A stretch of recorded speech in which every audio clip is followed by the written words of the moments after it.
Hey, Oldwood here. Happy New Year, everybody.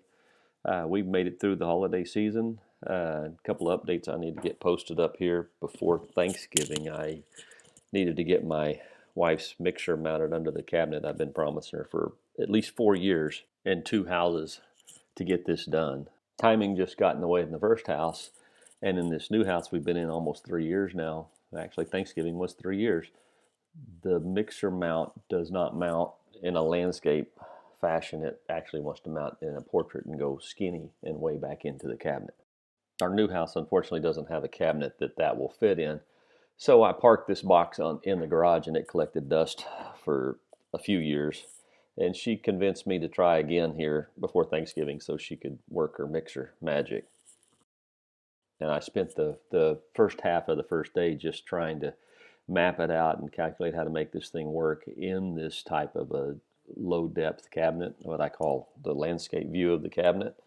And I got it working. So that's what this video is going to show you, how I did all that. And I hope it's obvious to everyone that you take on this kind of project at your own risk. The mount was not meant to be mounted in this way. I don't foresee any future problems, but that's not how the manufacturer intended it to be used. But you'll see at the end of this video how it turns out.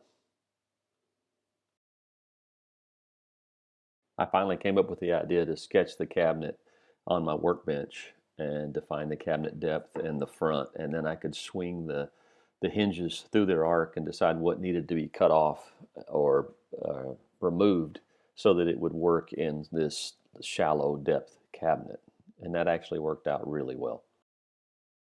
And what I came up with is I needed to modify three things. I needed to modify the handle release on the device, this bump stop on the device, and the lower bar swings back was too long, so I had to cut that off.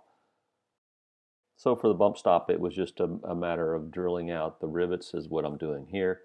The existing rivets, then marking using the framework of the device where the bump stop needed to be, re-drilling the holes and re-riveting it in place.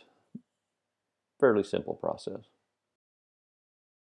Not nearly as simple as liking and subscribing to the channel.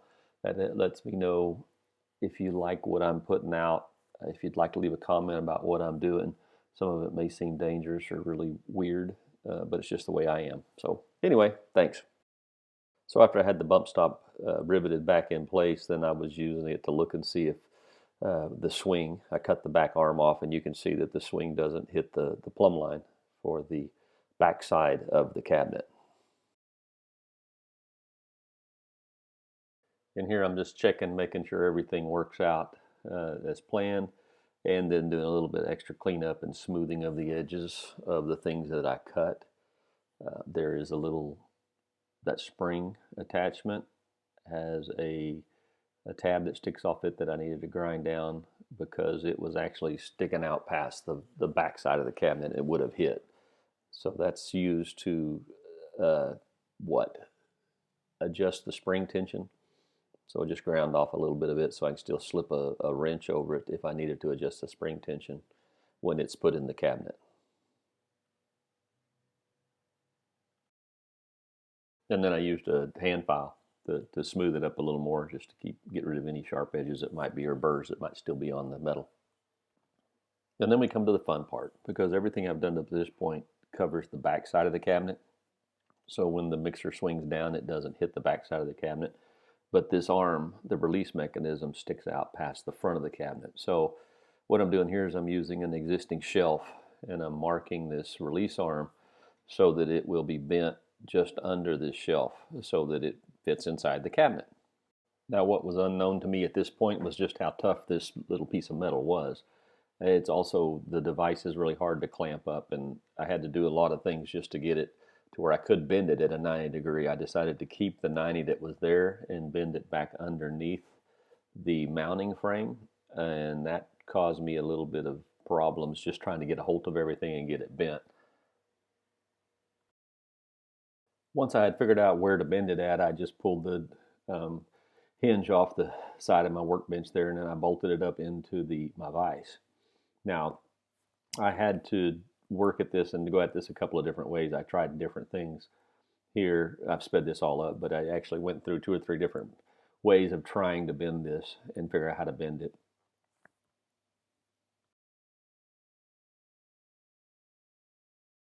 And to be honest, I was probably a little bit overly concerned with keeping these bars level, the release mechanism level. Just, I don't know, just habit, I guess. I like things to be plumb and level. But I was overly concerned about that, and I didn't need to be. Now, originally I tried to bend these with just using a crescent wrench or a pipe wrench, but the metal is way too tough for that, so I had to go get a torch and use a little heat on them. And I have a blue rag that's wet laying up there in the pivot mechanism, which had some like Delrin bushings. I didn't want to melt those or even distort those, so I used that blue rag to keep the heat centralized out on the end of this bar.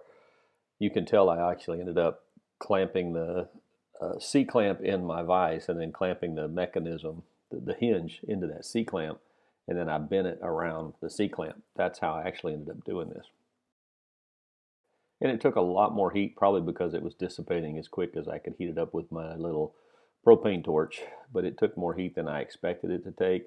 It also burns a nice little silver finish off, so I have to repaint these toward the end here.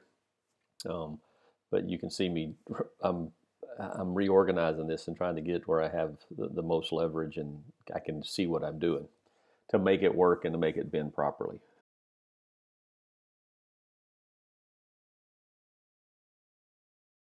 And the good news is with enough heat and a big enough hammer, you can get this bent and just basically repeat the same steps on the other side.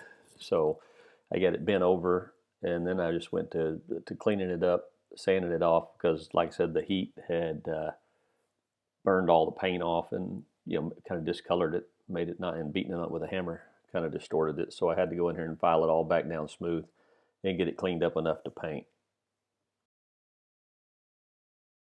Once I had both of them trimmed up, cleaned up, bent, I brought them outside and just spray painted the parts black.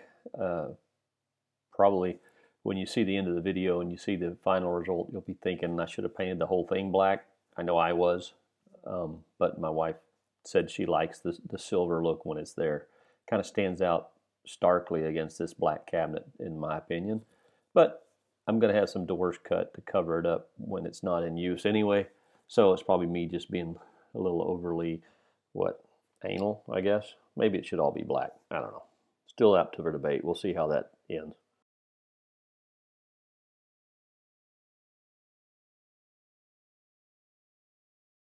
And this part was actually more difficult than I thought, and it's probably just the working area.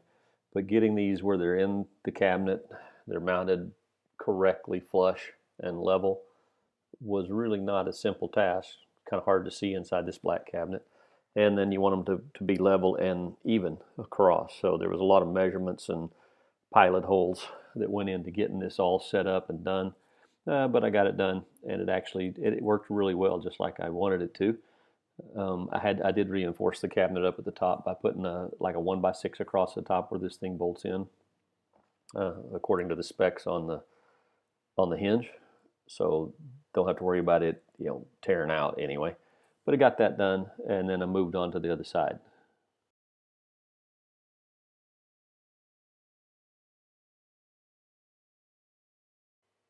And here you can see where I painted that, where I bent that bar over. Got a better view of that, and then I painted it black. That's going to end up right below the shelf that I put in here, and I used the existing shelf that came out of this. The end of this island was kind of like for cookbooks and things, but it just became a catch-all and a place for my grandkids to play in, dragging everything in and out of. So we had taken it all out, and it was just empty space at that point with shelves, but they like to play in it. So anyway, it's all going to be hidden back in here behind cabinet doors when we're done.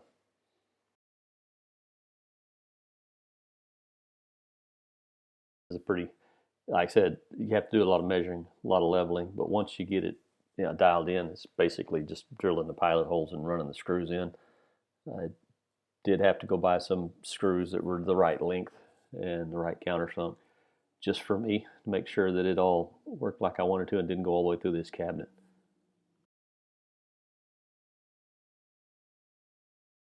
And once the hinges mechanisms were mounted, I went out to work on the shelf and The UPS guy who shows up at our house at least once a day, sometimes twice, showed up and needed my help moving some boxes around. So we went and got everything and brought it inside. Remember, I did this before Christmas. So Merry Christmas to everybody, and hope you had a great one.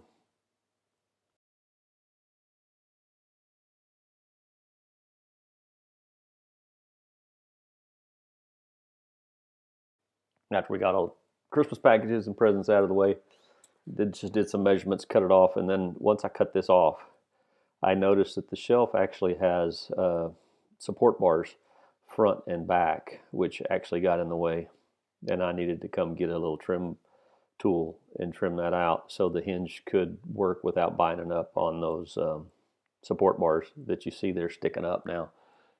So I took that little vibrating tool and I just cut those off and made it fit in there perfect, and did some more repainting.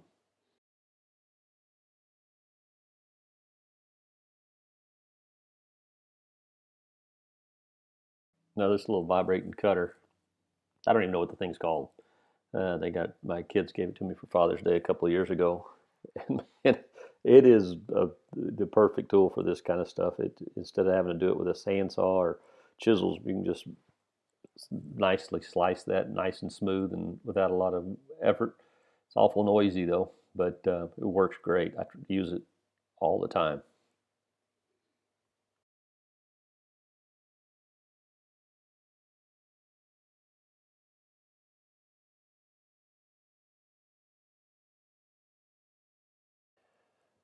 Once all the cutting and trimming was done, it was just a matter of touching up the paint and letting it dry, and then going in and mounting it into the kitchen under those two hinges and seeing how everything worked.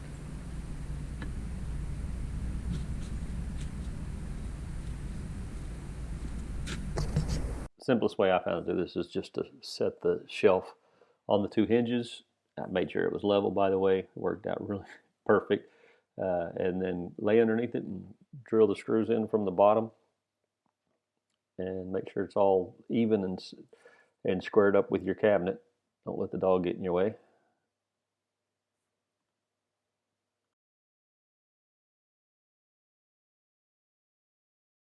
Once I had the first side mounted solid, this is when you can see I'm clamping it up, making sure it's squared up with the cabinet.